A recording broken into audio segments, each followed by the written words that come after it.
Thank you, Mr. Benassi. Thank you. Thanks, councillors. Thanks, Caroline.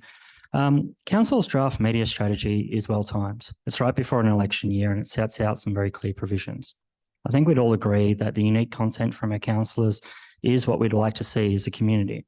It is necessary for our democracy. It shows our community where we stand. As the first Wollondilly councillor in 2008 and one of the first in Australia to create a range of social media accounts as part of their campaign, I can see the value of this tool and the lengths taken that the organisation now supports social media.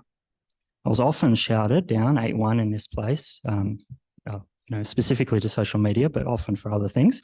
I asked for meetings to be filmed and that was refused. I asked for councillors to have websites and that was refused.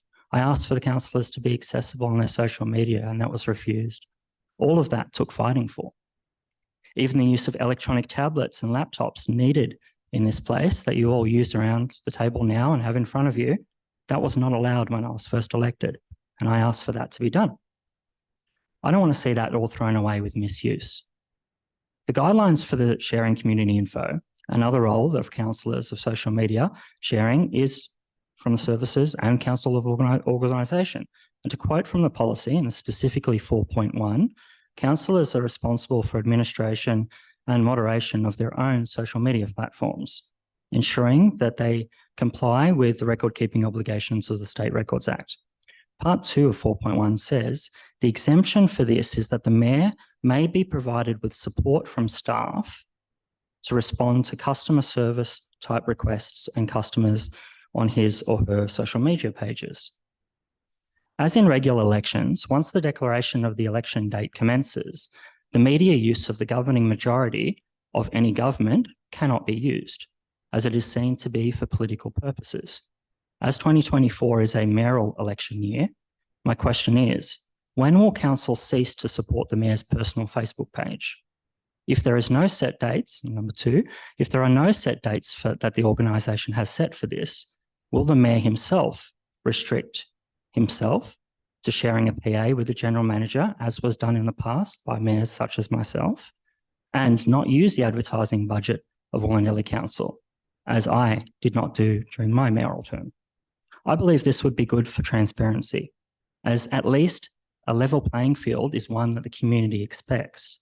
It would ensure that council resources are used for operational matters only, and I think it's what the community expect. Thank you.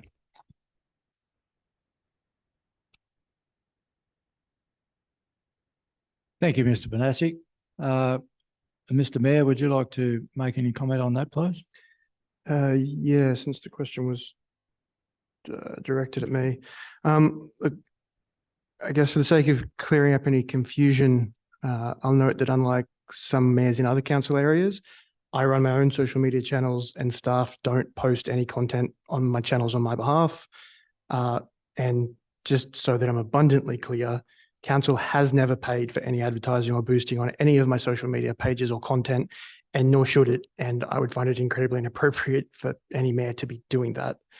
The only support that I do receive from staff is some limited administrative support during the monthly Facebook Lives and limited administrative support in lodging operational issue CRMs that are sent to me via private message, in much the same way that operational issues and CRMs that are sent directly to the mayor's email inbox are managed. And that process has been in place for many years, as I understand it.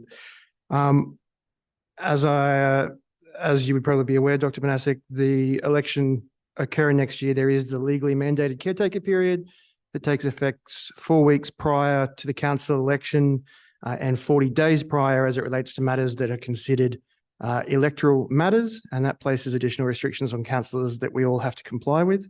The OLG circulated in recent days some guidelines around for councils as to how that applies, and I'm quite certain that all of our councils will abide by that.